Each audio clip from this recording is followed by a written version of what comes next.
আসসালামু আলাইকুম। আশা করি সবাই ভালো আছেন। আলহামদুলিল্লাহ আমিও ভালো আছি। তো চলে আসলাম নতুন একটা ডেইলি ব্লগ নিয়ে, রোজার ডেইলি ব্লগ। রোজার দিনগুলো তো নরমালি আ আ একই রকম কাটে। তেমন কিছু পরিবর্তন হয় না বা কিছু চেঞ্জ হয় না। কারণ আমরা বাসায় ইফতারি করি, বাইরে ইফতারি করলে হয়তো আ কিছুটা চেঞ্জ আসতো। কিন্তু আমরা স্বাচ্ছন্দ্য বোধ করি বাসায় ইফতারি করতে। তো অনেকের রিকোয়েস্টে আবারও চলে আসলাম নতুন একটা ডেইলি ব্লগ নিয়ে। এখন বাজে প্রায় ৪ঃ০০। আমি এখন নিচে যাব, খাওয়া-দাওয়া করব। আব্বু-আম্মু অপেক্ষা করতেছে। ওমর ওসমান ফাহিমের সাথে খেয়ে ফেলে। ফাহিম, হাবিবা, জিহান, ওমর ওসমান ওরা একসাথে খাওয়া-দাওয়া করে। আর আমি আব্বু-আম্মুর সাথে খাওয়া-দাওয়া করি। তো আমি এখন নিচে যাব। নিচে গিয়ে দেখি কি অবস্থা। তো সাথে থাকেন, দেখেন আমার আজকের ডেইলি ব্লগ। তো আমি সেহরি খাওয়ার জন্য নিচে চলে আসছি। আর এই যে শুটকি ভুনা আর খিচুড়ি, এটা আসলে সন্ধ্যার সময় রান্না করা হয়েছিল।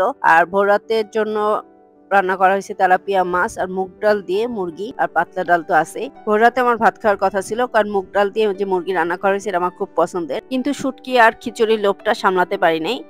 সন্ধ্যার সময় একবার খাইছি, তো এখন আবার নিয়ে বসলাম যে আবার একটু শুটকি দিয়ে খিচুড়ি খাবো, তারপর ভাত খাবো।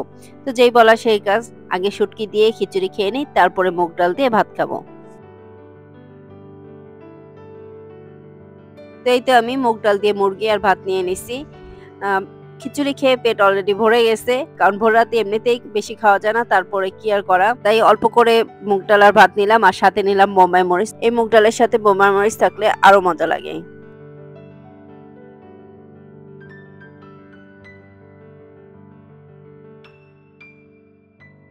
খাওয়া দাওয়া শেষ করে এখন উপরে যাচ্ছি। আর এই হচ্ছে আমার ডায়াবেটিক্সের ওষুধ। এমন এক সময় ছিল যখন ডায়াবেটিক্স অনেক বেশি থাকতো, কিন্তু ওষুধ পেতাম না খাওয়ার জন্য। কিন্তু এখন ফাইম ১ মাসের ওষুধ পুরা এনে দেয় এবং মাস শেষ হতে না হতেই পরের মাসে ওষুধ নিয়ে আসে। তো যাই হোক, আলহামদুলিল্লাহ এখন অনেক ভালো আছি।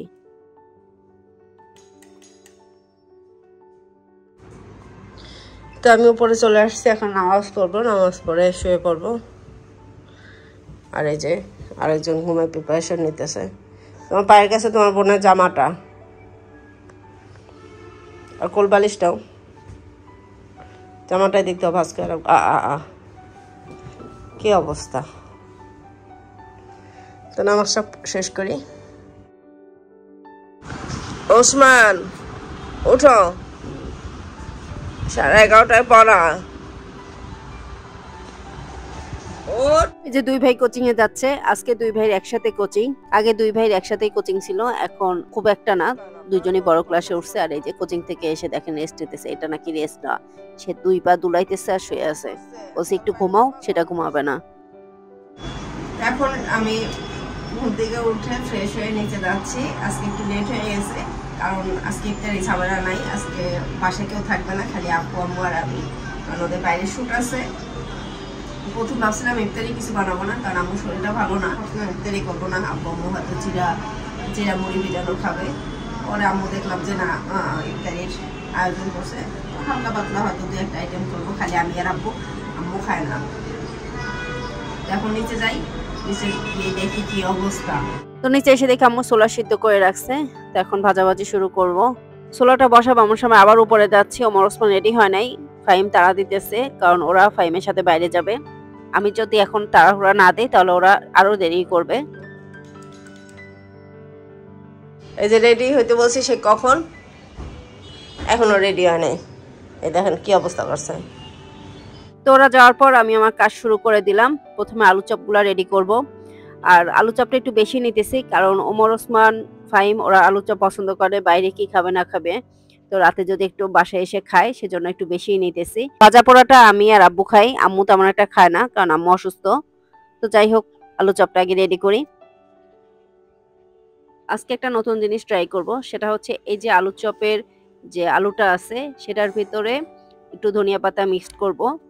আরো কিছু উপকরণ দেয়, কিন্তু আজকে আমি কিছু দিব না, কারণ ফার্স্ট টাইম ট্রাই করতেছি। যদি ভালো হয় তবে সব উপকরণ দিয়ে পুরো রেসিপিটা আপনাদের সাথে শেয়ার করব ইনশাল্লাহ।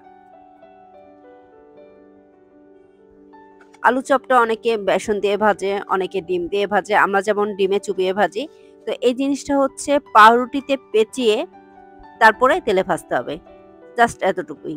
আজকে বেশি বানাবো না, আমরা যেহেতু 3 জন, 3টা আগে বানিয়ে ট্রাই করব কেমন হয়, তারপর যদি ভালো লাগে তো আরেকদিন বেশি করে বানাবো।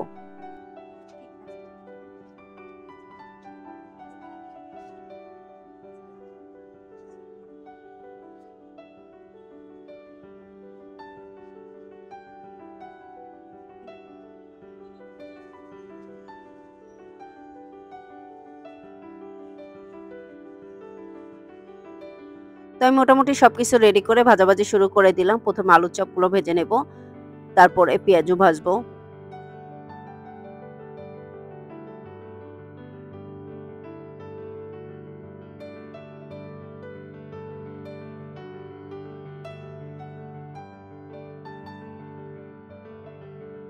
তো ব্রেড আলুর চপ ভেজে নিচ্ছি, জানি না কেমন হবে, কেমন লাগবে। আর কারোর কাছে ভালো না লাগলেও আমার ওমরের কাছে অবশ্যই ভালো লাগবে আমি জানি, কারণ ও ভাজা পোড়াটা অনেক বেশি পছন্দ করে। ভাজাভাজি শেষ করে টেবিল গুছাতে আসলাম। আমরা মাত্র ৩ জন, তারপর অল্প অল্প করে সবই রেডি করলাম আলহামদুলিল্লাহ। তো এই প্রথম সবাইকে ছাড়া আমরা ৩ জন মাত্র ইফতার করতেছি, কারণ কেউ না কেউ সবসময় থাকে, হাবিবা থাকে, ফাতিয়া থাকে, ওমর ওসমান থাকে, কিন্তু এইবার শুধুমাত্র আমি, আব্বু আম্মু এই ৩ জন। তো যাই হোক, মোটামুটি সবই রেডি হয়ে গেছে। আব্বুর জন্য একটু ফল কাটলাম।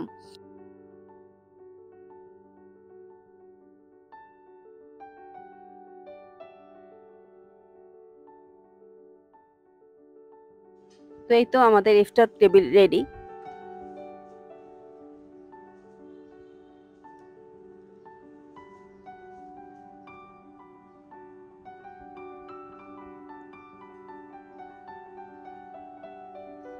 এই দেখেন আমাদের ইফতার করা কিন্তু শেষ, কতগুলো আইটেম রয়ে গেছে। এগুলা কিন্তু ওমর ওসমান আর ফাহিম পছন্দ করে, ওদের জন্য রেখে দিছি। আর আব্বু আনারস আনছিল, আনারসটা এত মিষ্টি যে লোভ সামলাতে পারি নাই। চা খাবো একটু পর, তারপর খেয়ে বসলাম।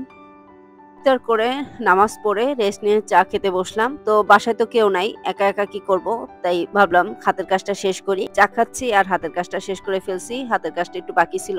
আমি কিসের কাজ করতেছি সেটা কি কেউ বলতে পারবেন? এটা হচ্ছে কুশি কাটার কাজ।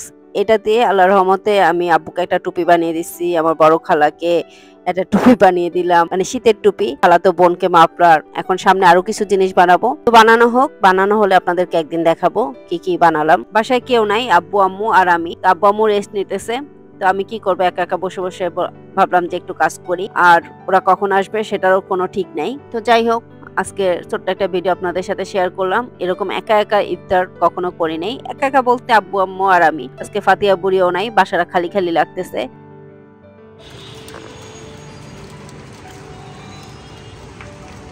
হঠাৎ বৃষ্টি শুরু হয়েছে। বাইরের ওয়েদারটা অনেক সুন্দর, বাইরে বাতাস হচ্ছে আর আমি ঘরে বসে চা খাচ্ছি। তো যাই হোক, আজকের ভিডিওটা যদি ভালো লাগে লাইক দিবেন, কমেন্ট করবেন, শেয়ার করবেন। আপনারা সবাই ভালো থাকবেন, সুস্থ থাকবেন, আমার জন্য দোয়া করবেন, আমি যেন ভালো থাকতে পারি, সুস্থ থাকতে পারি। আজকের ভিডিও পর্যন্তই, আজকের জন্য আল্লাহ হাফেজ।